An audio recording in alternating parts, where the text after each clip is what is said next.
Hello, Facebook Live. Good morning.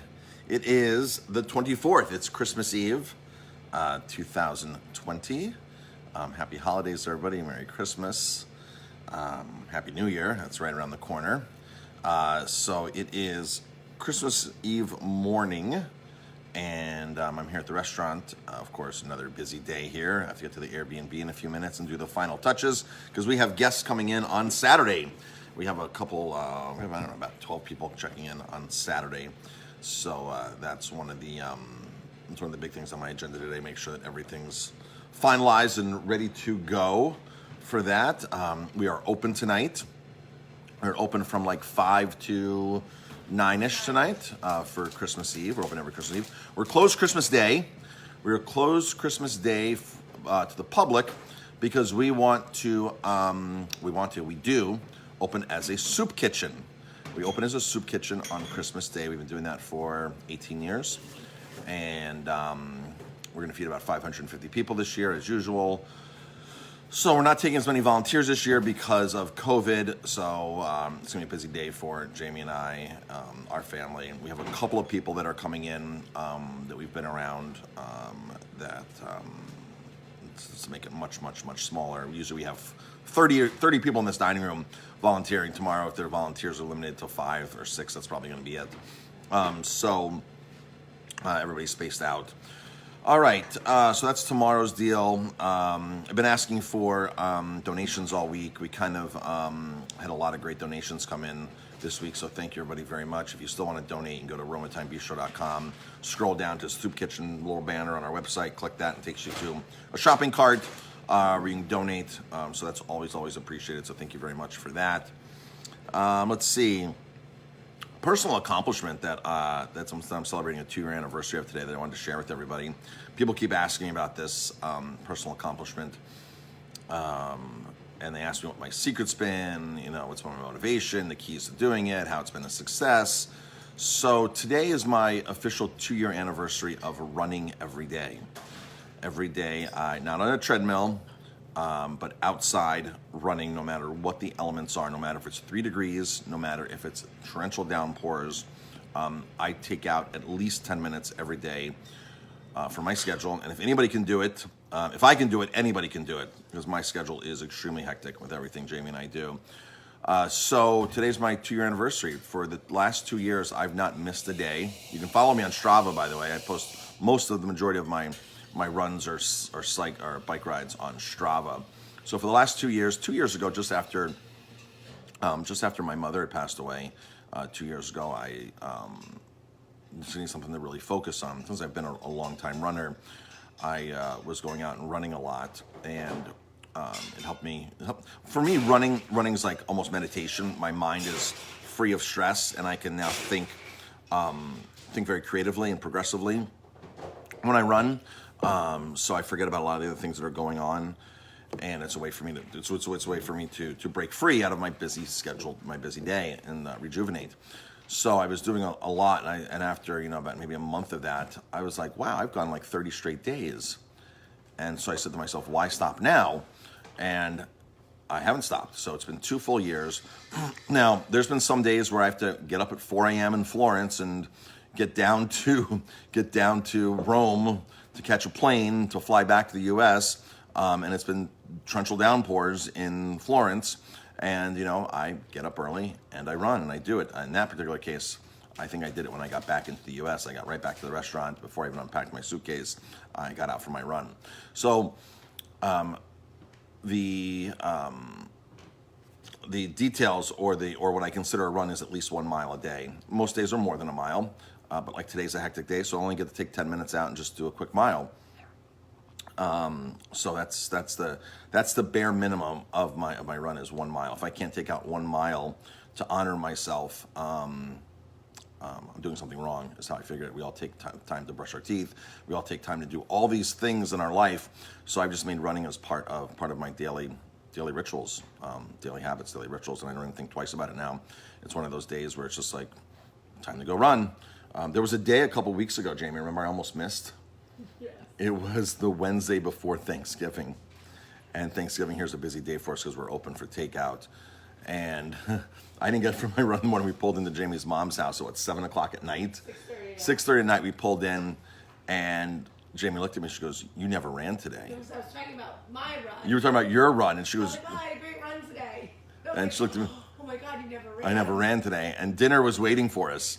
Dinner was waiting on the table for us at Jamie's mom's house, and I said, "Okay, I'll be back in a mile." So I turned around, came down, got my running clothes on, and did a quick mile, and then went to dinner. But it's been a tremendous help for me the last 2 years to have that discipline in my life.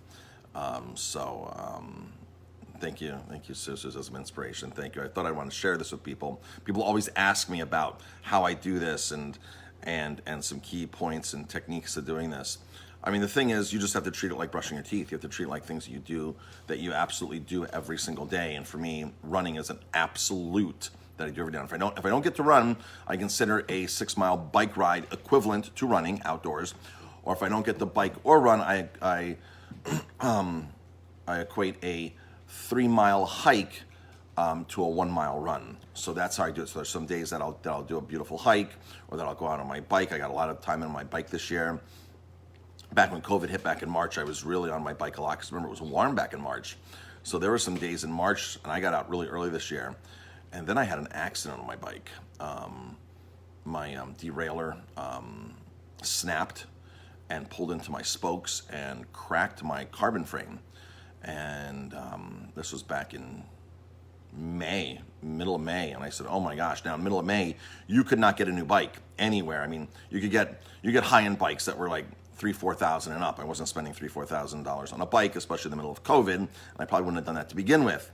But I did get a really awesome used bike that was literally ridden 6 miles, and it was a $3,000 bike that I got for about $1,500. Literally had 6 miles on it, and it's a beautiful giant, carbon giant, and I got that down in Rosendale from Christian Favad. It was like the only bike that he had that would work, and I said, "I'll take it, it's perfect." So I had gotten a new bike right away and got some really great time on my bike in this year.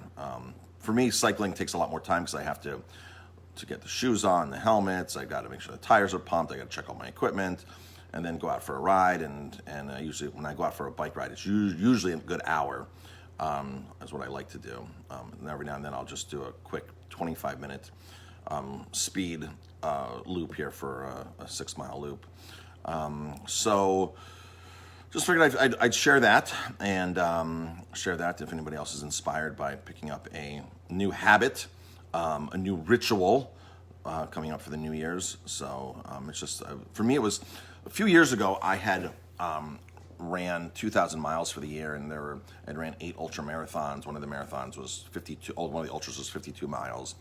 And I got to a point where running became a burden on me. To be able to go out and outperform myself week after week after week was a burden. And I was getting up to 80 miles a week running.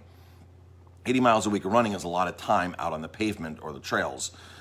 And how do you top something off like that? And I got very discouraged, and I got injured. I had got plantar fasciitis. I got injured, and I had stopped running for several months and not even run. Was so discouraged about running that, like to get back into competitive running again like I was just, because how in the world do you ever get back to doing 80 miles a week, 8 ultra marathons a year?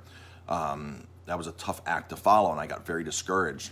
So if anybody sets any kind of goals for the upcoming year, make them attainable. So for me, the attainability was that just a mile a day. I can attain just a mile a day. It's not about doing 30 miles a week or 50 miles a week. It's not about running a marathon. And when I first started this 2 years ago, within the first 4 weeks, I was back up to 18 miles, and I was running with people training for marathons. And I was like, you know what? I didn't get back into running to run marathons. I got back into running to honor myself and take at least 10 minutes to an hour of day just to be by myself on a run, being able to mentally unload and be creative. That was why I got back into running. So my goal this time was a bit different for running than it was previous times. And so I made running more enjoyable and more manageable and more attainable. So whatever kind of goals you set for the New Year's or any time, attainability is huge. There's a great book out there about goals called Atomic Goals. James, I forgot the author of it. I read it a couple years ago. Really a fantastic book on goal setting. Atomic Habits. Really a great book on goal setting.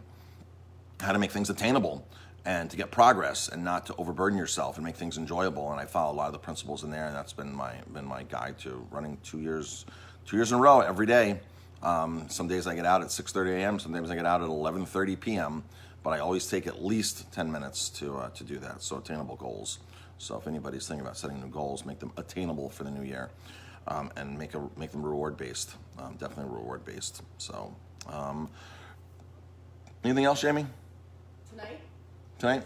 Yep, we're open tonight, 5 to 9. Lobster mac and cheese. Special. Lobster mac and cheese special tonight. Yes, lobster mac and cheese special, $9.99 to go. We sold an insane amount of those on Monday night, so thank you, everybody. Those will be back tonight, and then they'll be back Saturday and Sunday night. That's the week-long specials, our $9.99 lobster mac and cheese to go. If you want it in-house, what's it in-house? $21.99, I think, is what we were charging. Was what we charged. $21, I think. It was up there. It's up there. It's $20 at least. So if you want it in-house, you can just pay the full price. That's no problem.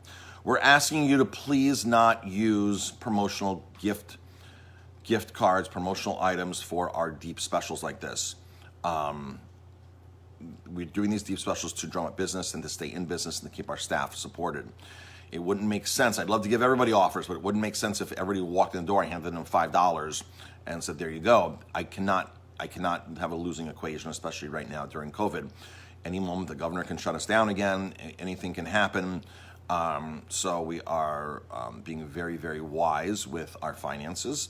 We're running some really great promotions to move product, make people happy, and generate anything. I'd rather make $1 from you for the mac and cheese than not make anything at all. I'd rather just make $1, right? I'd rather keep moving product. I'd rather keep people being used to us. I'd rather that $1 turns into a $2 or $3 tip for my staff, right? So they get paid.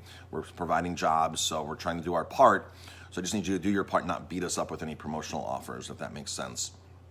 So we're doing our very best to make this whole equation work here and keep our staff employed and make a living at the same time. So we're in a better situation than a lot of other restaurant owners because we actually live in our building here. Jamie and I own this building, own the Aroma Time building, and 2 years ago we moved in upstairs. We renovated upstairs. We have a beautiful apartment upstairs, and we live here now. So it's not like we're paying 2 tax bills, 2 electric bills, two mortgages. So we've been able to, if I was paying 2 mortgages, I couldn't do $9.99 lobster mac and cheese to go. That would not be part of the equation if we had another household that we had to support with all the bills and everything. So that would not be working at all. So this is one of the advantages that we truly have here, besides our passion and our dedication to make this work, because we obviously do not want to give up by any means. We don't feel we have to because everybody still has to eat and drink, and we have food and we have alcohol. So if we can still keep getting it to you, that's the name of the game. All right, that's about it, everybody. Remember, if you are using a mask, make sure you spray this down with hydrogen peroxide. Colloidal silver is awesome for your mask. Every time you wash this, it starts breaking apart. When you put this on your face after you wash it and you get particles into your lungs, those particles are almost impossible to remove from your lungs.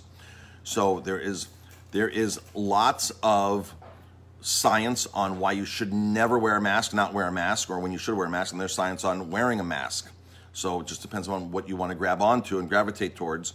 They all appear to be very legitimate studies, right? So, but I know one thing, whether you're pro or anti-mask, I know one thing, not many people are following proper guidelines to wearing the mask. So make sure you wear the mask properly. If you notice when surgeons do, it's one and done. They don't go to the next patient with the same mask, nor do they come in the next day with the same mask. It's one and done, all right? So I know I've talked to doctors on this. Some doctors, chiropractors, people in the medical profession, they wear 4, 5, 6, 7 a day. But think about it, if you're seeing 30 or 40 patients, you're only wearing 4 or 5 masks a day, there's still contamination going back and forth, right? So properly wear masks to make them work. Masks do not work if they're not properly worn. That's a thing that I think a lot of people are lacking, is the proper mask. So let's see. Oh, tonight's burger night to go. Yeah, I forgot about that. $9.99 burger night to go tonight. So every Thursday is $9.99 burger night. I should probably send an email out soon with all these specials that we have. So let me get to the Airbnb property do my final walkthrough. I think the kids' rooms needs pillows still, right, Jamie? All the bunk beds need pillows. Jamie and I have been spending the night there, a lot of nights there, and we'll switch bedrooms every time, and we'll switch bathrooms every time. And we're like, duh, like there's no place to hang your towel in this bathroom. There's no place to do this, or there's no. So we've learned a lot by going through. So we have to do a final. Of course, we're not kids, so we didn't sleep in the bunk beds at all. But I think that we need pillows for the bunk beds. So we have 4 bunk beds in this big spacious kids room. The game room got done yesterday. Really, really awesome.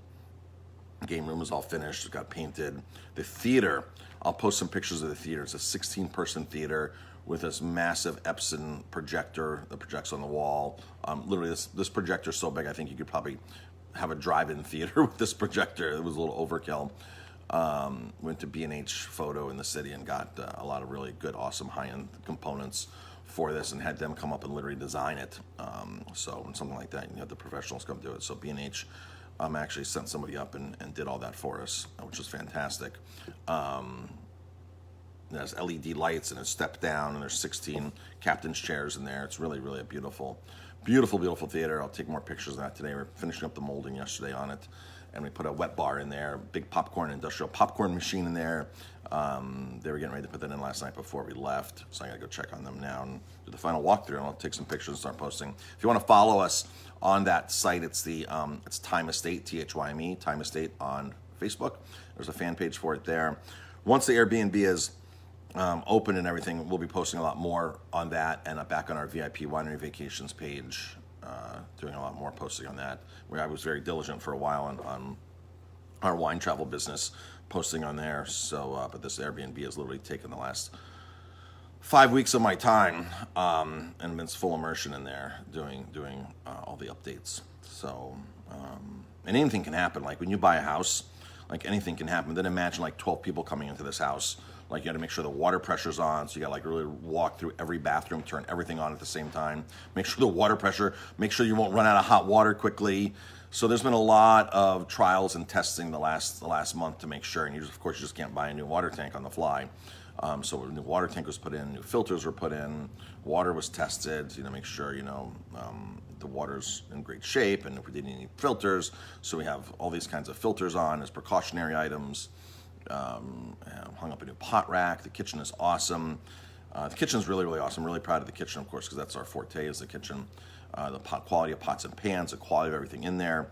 A lot of people that I know say that's one of the things that lack at Airbnbs is the hosts will just go right to Walmart and buy cheap can openers, cheap utensils, cheap pots, no thought in it. So when you get to the Airbnb, it makes it harder to cook. And I didn't want I didn't want our guests to experience that. So I just bought everything that comes right from our restaurant supply house. All these great things, good pint glass, everything across the board, good coffee cups, good everything right across the board. So I'm definitely not running to Walmart when things break.